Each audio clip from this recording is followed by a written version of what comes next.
What? Why would you think that I would want to be with you in a relationship? Like, first of all, slow your roll. This is like the first time we've ever spoken. This is so weird. Is this really how you're gonna like lead into things? Like, Christian men, if this is how you're behaving on dates, like, of course you're gonna be single because you're freaking everybody out. You're scaring the kids over here.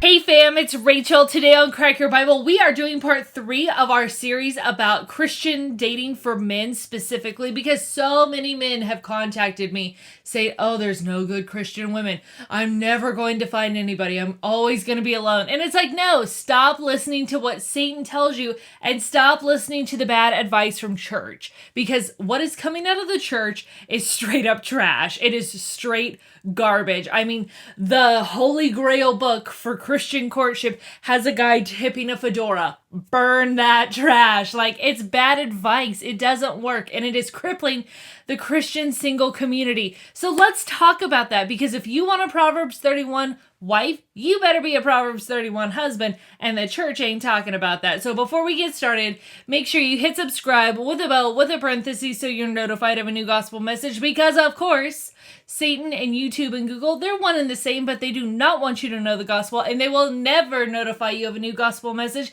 unless you hit subscribe with a bell with a parenthesis. So let's get started. I need to let you all know before we jump into this topic that the past couple weeks I've actually been pretty sick. I'm sick right now, but you can't tell because it's an internal thing. I've been going to the doctor a lot because I'm having heart issues right now, and they keep switching up my medication, and it is making me like ill. So I've been having some allergic reactions, and that's why my videos have been up late. And this Friday there will not be a video up because I have more doctor's appointments and I have to go to a wedding, so I just don't have time to do all of that.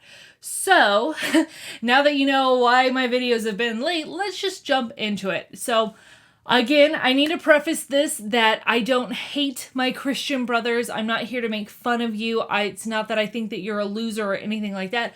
I don't want to be another person from the Christian community that's like, oh, you just need to, put this woman on a pedestal and, bow down at her feet. Like, this advice is trash. This advice is not biblical, and it's going to keep you single. And so much of the advice that is coming out of the church sucks. It just sucks. That's why there's so many men that are still single. That's why there's so many women who are still single when they don't want to be. And honestly, it's easier for men because you get to approach women. Women, if they have like not a perfect 10 face or something, it's a lot harder for them because they're not socially allowed to approach a Christian man. Like, that's just not a thing that we do. So if nobody asks you out, it's already a rejection. So I want to talk to men about this because men, you honestly have it easier in this aspect. And I know you're probably already upset with me. You're already angry, and that's okay. You can be angry at me because as your Christian sister in Christ, as your married Christian sister, and yes, that's a grease burn from cooking bacon, I see these things that are happening with men, and I'm just like, these are easy fixes, and they're holding you back. Like, are these really the things that you want to hold on to or not change? And they keep you single. I hope not. So again, this is part 3. If you haven't already checked out part 1 and part 2, make sure you check those out right up here. And of course, links are always in the description box below. But let's talk about this. So one of the big things that I see in Christianity, aside from the victim mentality that we've already talked about, and kind of the defeatist attitude, which again, we've already talked about, there are some certain things that I'm seeing men do that are just like, stop doing this. Now, I get so many men who tell me, oh, I'm not rich enough. Women only want men who are XYZ, and all women are gold diggers, and they're not going to be with a poor guy. And it's just like, okay, first of all, stop. Stop. Because most of the world is broke. Most of the world is poor. And I don't know about you, but I've seen countries full of children. It's like the poorer you are, the more children you have. And it's not like Elon Musk is hopping around to all of these poor countries, going to all of these apartment complexes and impregnating these women. No, it's other men who are on their level. If they're lower middle class, they're getting impregnated by lower middle class people. If they're poor, they're being impregnated by other poor people. Like, you're more likely to be with somebody in your own social class, like your own financial class, than anybody else. So this whole like, oh, women only want rich men, nonsense, because there are apartment complexes, there are social housing projects filled with poor people who have children. So get that out of your mind real quick. Like, I don't even want to hear that as an excuse, because there's even men in prison who are literally having women just crawl in the walls to talk to them. I mean, right now, there is a man, his name is Jeremy Meeks. He's also known as Hot Felon. He's dating a daughter of a billionaire. Her name's Chloe Green. He's actually impregnated her. He's just some loser felon from Stockton, California, which I grew up in Northern California, and Stockton is it's kind of like a low quality town as far as like, oh, there's so many rich people. No, Stockton's rough, okay? And he's just some random criminal. He's in a gang. But now he's dating and impregnated Chloe Green, a billionaire. And it's not because he has so much money. It's not because of his education or his connections. It's because he has swag. It's because of his confidence. There's nothing else he has. It's not because he comes from a great family. He's a dirtbag. It's all about his outside and his inner confidence that he was able to land a billionaire's daughter who has yachts and all this other stuff. So don't even tell me, oh, it's all about money. I don't think you're weird. I don't think you're a loser. I don't think you're stupid. I just think that there are some things that need pointed out to you that if you fix those, you're going to have a lot better chances with women. Because I receive messages from women and they're like, hey, where are the Christian guys? Because when you show up to a church, there are no single men there that are like under 35, under 40. I don't know. When I've gone to church, it seems like everybody's either already married or they're a teenager. And then everybody between the like 50 and 17-year-old crowd just doesn't exist. It's like, where are you? So I've been to churches. I've seen tons of single women of all ages. Not all of them are single mothers. But they want to get married to guys, but the guys aren't at church. So first of all, you need to be where the single women are. Men just aren't there. So if you are looking for a wife, if you want to know, hey, where can I find a good Christian woman? Start going to church. Start going to lots of churches. Go to different churches on Sunday and Wednesday if you have to. But you need to put yourself out there, and you might just be like, I've done that. Okay, well, if you've already done that, if you're already at church, let's talk about some other things. So first of all, let me read to you this message that I received from another subscriber. She is a woman. I don't have a Christian upbringing, so I'm used to normal dating. When I started meeting Christian guys, I was like, emojis.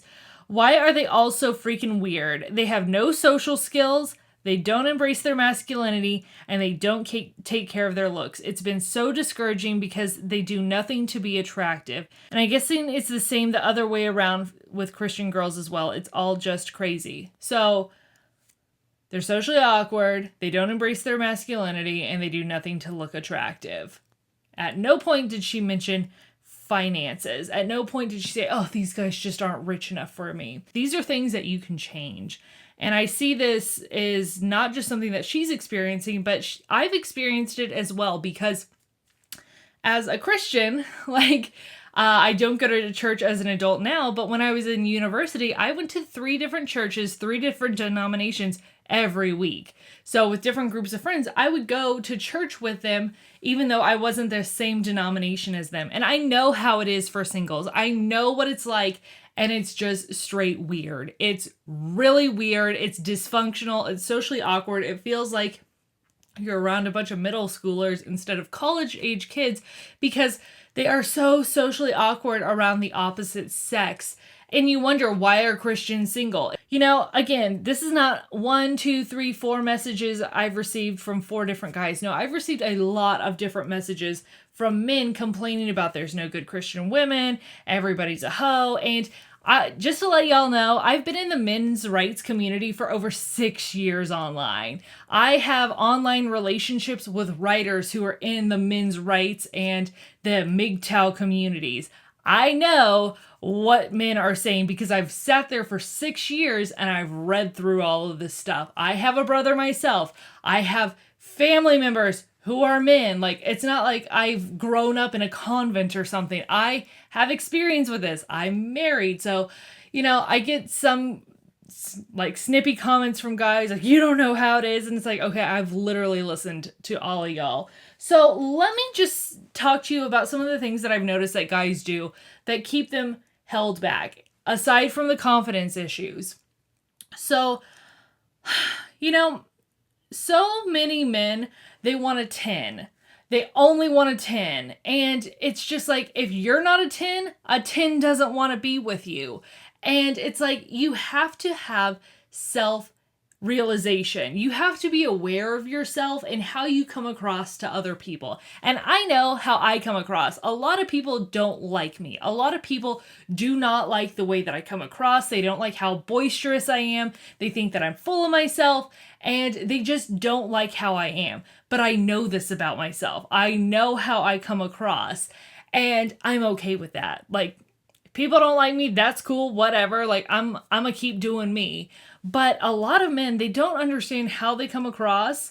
And if they don't get a 10, an 8, a 9, or a 10, when they're like, a 1, 2, or a 3 on the look scale, they have no problem passing up women who are 2, 3, 4, 5, or 6 because they still have their eyes on a 10. And it's just like attracts like. And if you want to be with somebody who's an 8, a 9, or 10, you better get yourself into the gym. You better start looking at how you present yourself, because that is important. Women are very, very forgiving about how your face looks, but hygiene matters. How you wear your clothes, that matters. So listen to what I'm saying, because I don't want anybody to misconstrue my words and say that I'm promoting something that I'm not. Listen to me carefully. I want you to go out and watch a certain episode of a certain show. And it is not because I'm endorsing homosexuality. It is not because I'm endorsing gay marriage. It's because Christianity does not have outlets that talk about these things in an effective, constructive way. They just don't exist. So I'm going to have to point you to different secular people who have good information, but they're not Christians. So just because they're not a Christian, just because they have lifestyles that I do not agree with or promote, does not mean that I can't see that, hey, as a human being, they have some good things to say in other areas that are not religious. So I'm going to point you to these resources, but do not think for 1 second that I am endorsing alternative lifestyles because those people who have this information live that kind of life. So don't get it twisted. I'm not saying like, oh, everything's great with homosexuality. I am not. But there are some gay men, specifically gay men, who have some good information that is out there, that is accessible for men. And they talk about issues that it's like, yes, you know what you're talking about. Specifically when it comes to the show Queer Eye for the Straight Guy. I've sat there and I've looked at the new season and I'm just like, I wish it didn't have this gay slant to it, because so many men need to hear what they have to say. Because you have these men, some are married, some are single, and they're in a slump in their life. But the Queer Eye for the Straight Guy hosts, these 5 guys, they counsel the men on 5 different areas of their life, such as hygiene, how to dress, how to do their hair, how to cook, how to clean their space. And women care about these things. If you don't have these 5 points down in your life, you're going to stay single. You're going to stay in a rut.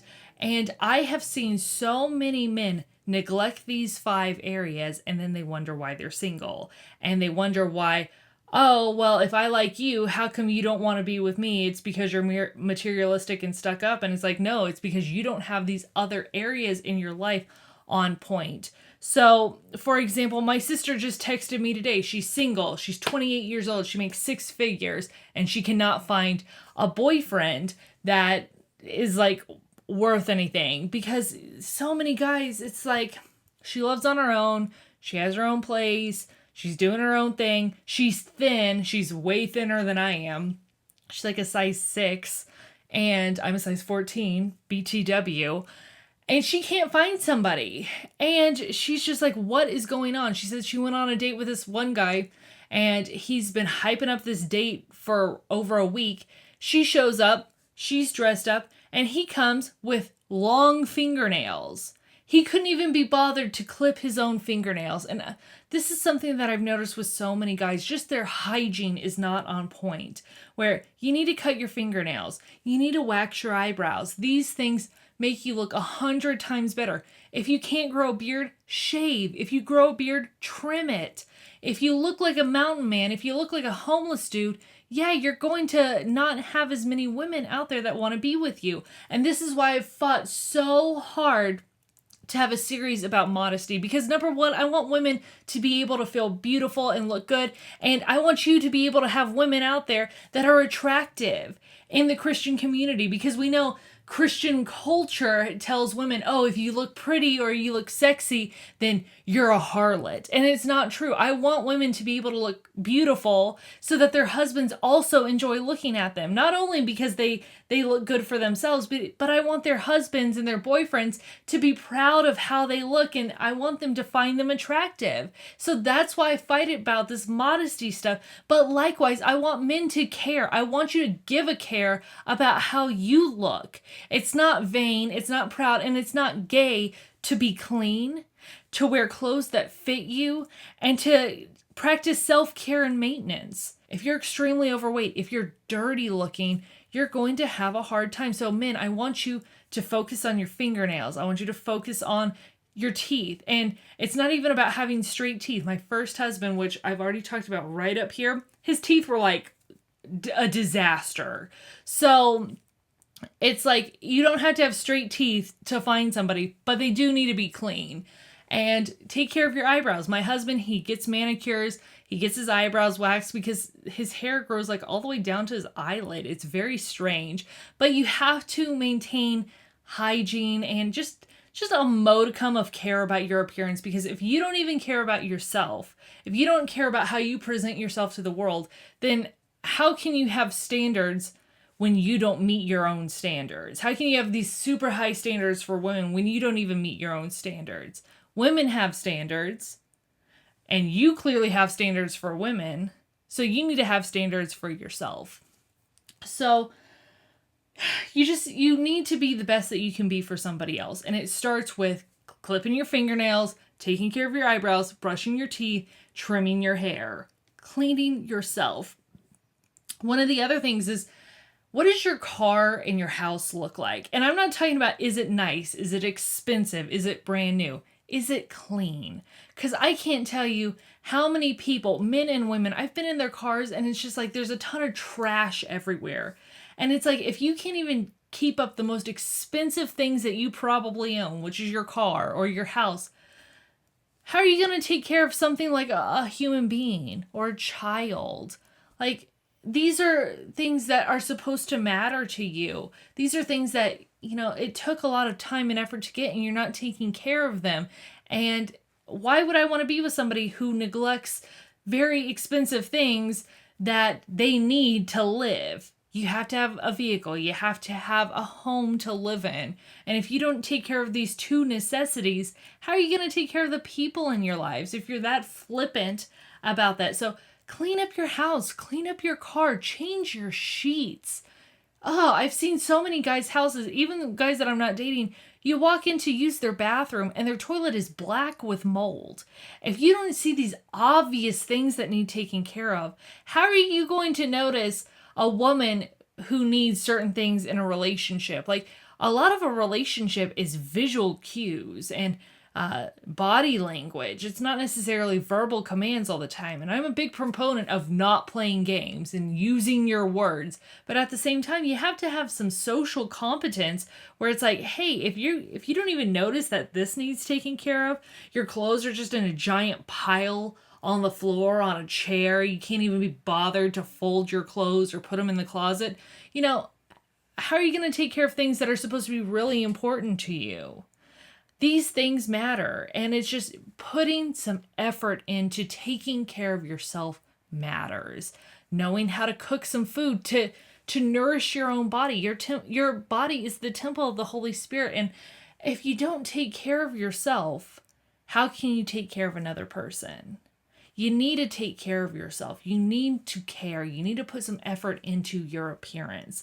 And when you do these things, when you're out shopping for these products, or maybe you're at the gym, or you've taken up a hobby so that you can, better take care of your body, you're going to meet people, because church is not always the best place to meet people. Yeah, it's a really great place to start if you're a man, but that's not your only option. I met my husband when we were at a restaurant opening. I didn't know him, but we met at a restaurant opening for a website that we both write for. So it's just like, you don't just have to meet people at church, but you need to put yourself out there. And you can't put yourself out there if you look like a dirty bum. Because when you look good, you feel good. And when you feel good, you do good. So start caring about yourself. It's not a sin to wear clothes that fit you. You don't need to wear a polo with the sleeves down to like right here. Wear clothes that fit. And I want you to look attractive. I want you to care. Because women want to be attracted to you. Women like to have sex with men that they're physically attracted to. So if you want that in your marriage, you need to start caring. And again, I'm not saying this because I hate you or anything like that. And I'm not saying that this is easy, but this is a big deal. I want you to care about your looks because you're important, you're special, and people can't see that if you are looking like a scraggly mess.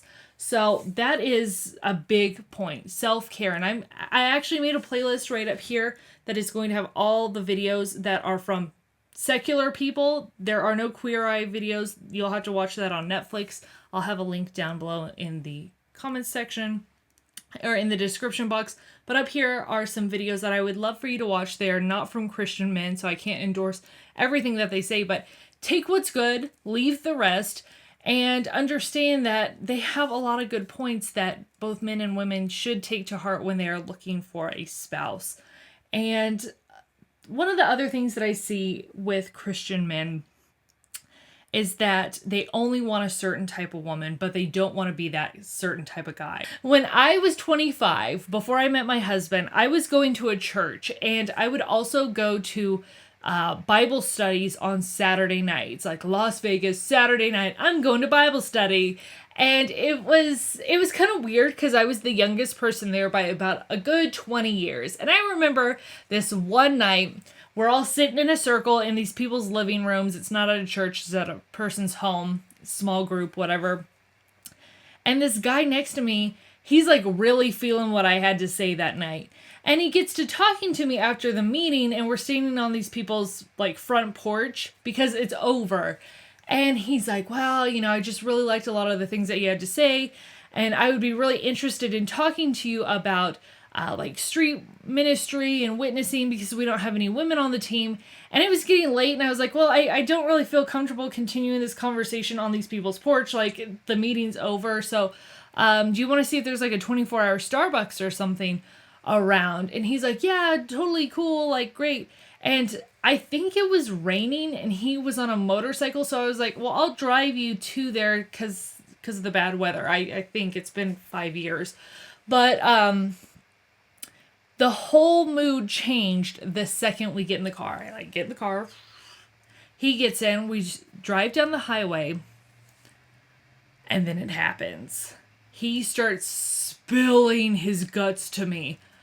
Oh, you are the kind of woman I've been praying about, and finally God has sent you to me, and, I've always wanted to marry somebody like you. And I'm just sitting there like,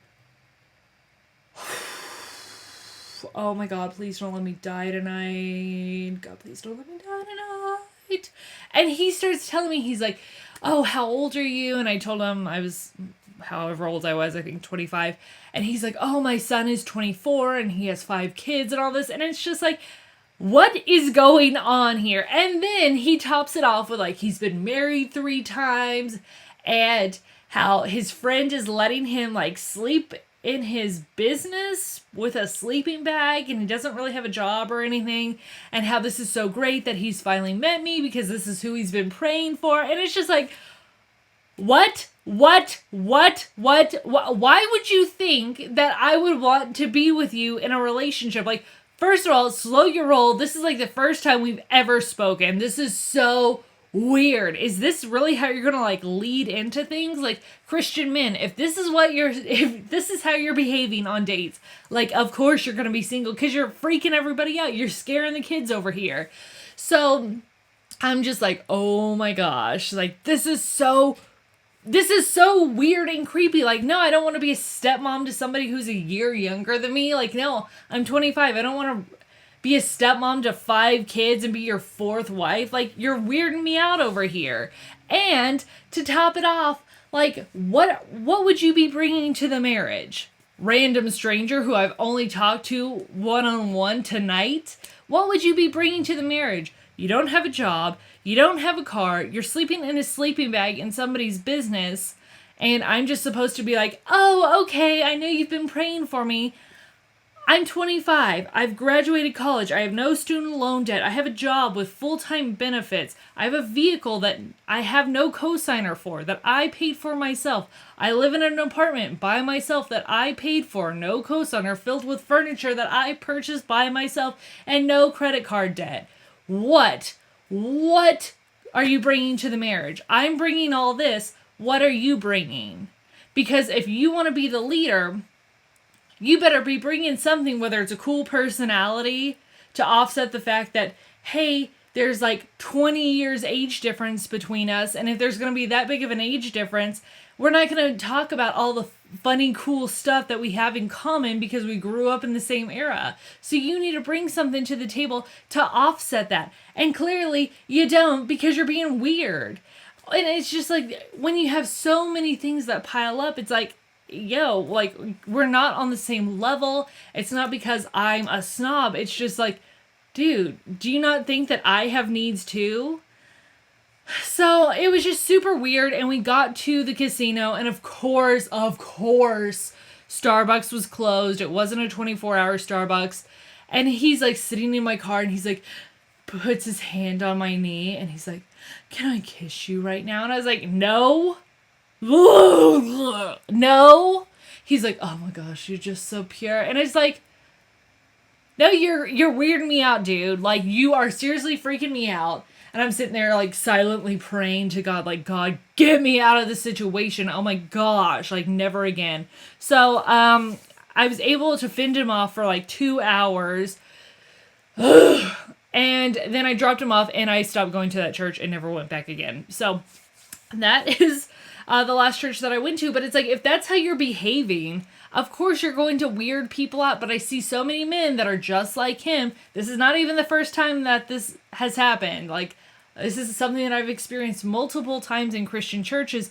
These men who don't bring anything to the table, and they're not in a position right now to try to pick up women. Like, get your own house in order first before you start coming after women. Like, oh, you're the one I've been praying for. No, you're like sleeping in a sleeping bag in somebody's business office. What the hell? Like, so I want men to have some self-awareness, because it's keeping you single, where it's just like, hey, I don't have anything to bring to the table, and I think that you're my dream girl, so you should like me because I've been praying for you. It doesn't work like that. If you don't have money, you better be bringing something else to the table. If there's a huge age difference, you better be bringing something else to offset that to the table. If you're not classically handsome, bring something else to offset that to the table. Because women already know that they have to bring other skills to the relationship if they don't have extreme beauty, or if they're a lot older or something like that. And men need to realize that too. And if you want a Proverbs 31 wife, you're going to have to be a Proverbs 31 husband. And honestly, most people are not Proverbs 31 wives. I don't even think I am, because when you read through Proverbs 31, it's not written as an instruction manual to women. It's actually written to a king telling his son about the kind of woman that he should look out for. So this is a royal person. And this woman, they don't mention her beauty, but they mention how diligent and hardworking she is, and how she's trading with merchants, and she's charitable, and she cares about her servants and her family, and they wear nice clothes. They're clothed in scarlet. These are expensive things. So she clearly cares about her appearance. She has relationships with merchants, which would probably be men, and she's out there doing a lot of things. So if she is the total package, she's a businesswoman, a mother, she is a great wife, then she needs to have a husband who is supporting her in those things. And a Proverbs 31 husband, the man is confident in his wife in all things. He sits at the city gate, so he is a mover and a shaker himself. He's not out there disparaging women. Oh, all women are whores. Oh, they're all gold diggers. No, he has full confidence in his wife, and he supports her verbally. He praises her. He gives compliments, and that is something that matters. People need to understand how to give a genuine compliment that's not based on sex or how you look. Like, I appreciate that you do X, Y, Z, or you're very good at doing X, Y, Z. It's not always just, you're beautiful, you're hot, you're sexy, I want to sleep with you, you're so good looking. No, there needs to be something else. And we see that a Proverbs 31 husband can recognize these qualities about his wife. And because he's able to do these things, he's also a leader himself. So if you want a Proverbs 31 wife, you need to be a Proverbs 31 husband. You have to be a mover and a shaker yourself. And you know who's a Proverbs 31 wife? Ivanka Trump. She is like, when you go down the list, she really fits the bill. It's not the housewife bloggers who are a Proverbs 31 wife. It's these movers and shakers, business women. They're really the total package. She's a mother. She's a businesswoman. She has an influential husband. That's a Proverbs 31 couple. And I see men that they want women to overlook their past and the fact that they don't have anything to bring to the table other than their penis. And yet they want women to, have all of these different qualities. And it's just like, if you have standards and a woman has standards, where are the standards that you have for yourself? Because like attracts like. And if you think that you are going to get with a woman who's the total package and you can be a bum, that's not going to happen, and you're going to be single. So until you have that self-realization of like, hey, this is where I'm at and this is the kind of woman that I'm going to attract, you're always going to be single. And I see so many women that are passed up by men because maybe the outside is not classically beautiful, or they're a little bit older, or maybe they're a little bit chunky, and men won't give them the time of day. And it's like, you're missing out on a great person because you're only looking at this right here. And it's fine if you want a beautiful woman, but you better be beautiful yourself. If you're a 3, you can't expect a 10 while disparaging a 6. That's not right. And it's going to lead to you being single. So I want you to give people a chance. I mean, when I met my husband, he was overweight. He had braces. He had a weird buzz cut. But now my husband's like popping all the time because he lost like 60 pounds. He's always at the gym. And he grew out his hair. His braces are off, so now he has nice teeth. And he cares. He puts time into his appearance. He gets manicures. He gets his eyebrows done. And he's not gay. He wears clothes that fits him. He goes to the tailor. And again, you don't have to be rich to do this. There's never been a time in our life where it is cheaper to improve yourself. YouTube gives you so much information, whether it's health, fitness, nutrition, for free. I'm going to tell you, go to Charisma on Command. He's going to be in the playlist that I put up here, that I make, just about how to talk to people. And you can do all of this for free. You can buy clothes that are so cheap. I mean, everything that you see in this video right here is less than $50, including this headboard. Honestly, the most expensive thing in this entire shot is my foundation. And again, it's under $50, but there has never been a time where you can get furniture and all decorations for cheap. TJ Maxx, TK Maxx, Marshalls, Ross if you're in the US. It's like I got this at a hotel liquidation store here in Las Vegas. You can do things for cheap where it looks nice. And I don't want people to just use the excuse, oh, I can't dress nice. Oh, I can't be clean. Oh, I can't clean up my house and kind of make it look like a home because it's too expensive. There is no excuse today because you can make things look nice for very, very cheap today, especially with all of the outlet and discount stores that exist today. So it just takes a little effort. It's not easy, but it will take some effort and you can have a very big payoff for that. Now, the other thing that I've seen with men is one-itis. They have their heart set on one type of woman, and when that one woman rejects them, they crumple. They just, they can't cope, and it's just like the end of their life. And honestly, Gucci Mane here has the best verse. Girls are like buses, miss one, next 15, one coming. If one passes you on, there's a million other people that you would be compatible with. So don't just have your sights set on one person, and especially if that one person passes you by, you just stop living your life. Don't have one-itis, okay?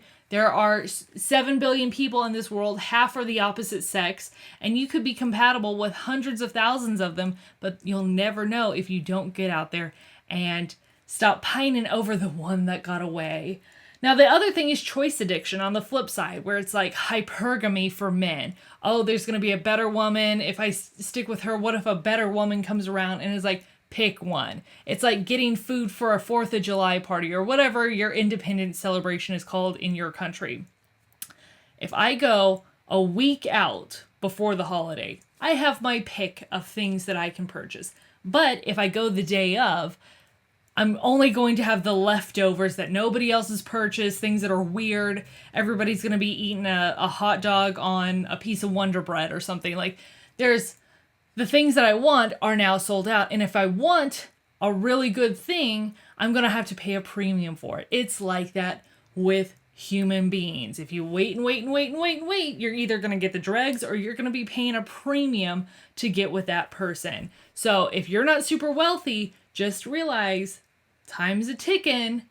And if you don't speed this up, if you keep wallowing in self-pity, you're going to have the dregs left over. So it's going to be too expensive to afford the kind of woman that you want, or it's going to be the dregs. So be wise about this. Know this. Like, you can do things very, very quickly. And unfortunately, the church tells, oh, you have time, you have time, you have time. You don't have time. Start today. Start yesterday. Just commit today. Like, I'm going to improve myself now because I want to be with somebody by this time in, let's say, 2 years. Have a definitive timeline of this is when I want to pick somebody. You can't just, there's going to be somebody better. There's going to be somebody better. At one point, you're not going to have anything left over to choose from. And the things that are good, you won't be able to afford. The last thing that I wanted to bring up is people that do not cut the cord with their family. And they let their family kind of hold them back because there are so many moms and dads out there that are like, oh, nobody's going to be good enough for my child. And they always have something bad to say about every single person that you bring home. And you're going to have to just be like, I respect you as a person, but I'm not dishonoring my mother and father by choosing a person that I like. And if you don't like them, I hear you, but as an adult male, I'm going to make my choice. And I want you to be brave, and I want you to know that you are not dishonoring your mother and father just because your parent may have a little ridiculous rejections to the person that you're bringing home. And I want you to be able to stand on your own 2 feet and don't let your mom or your dad ruin your life because maybe they just can't cut the cord. They can't let you be the adult in your own life. So don't be afraid of, maybe I'm sinning by dishonoring my mother and father because they don't want me to marry this person. You're going to have to just say, I love and respect you, mom and dad, but I need to do this on my own. So don't be afraid of doing that. Take care of yourself, care, What else?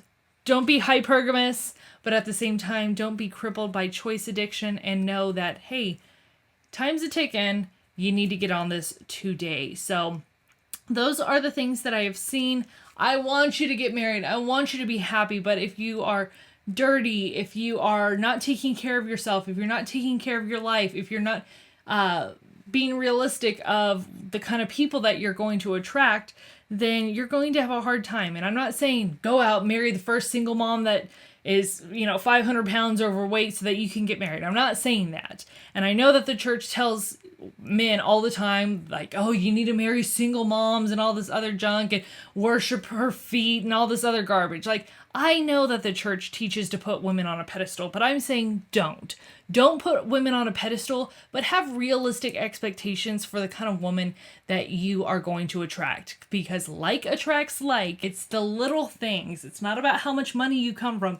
It's the things that you do that can elevate yourself, and that is going to be how you find the spouse that you want. So that's all that I wanted to share with you, and I will talk to you guys later. Bye.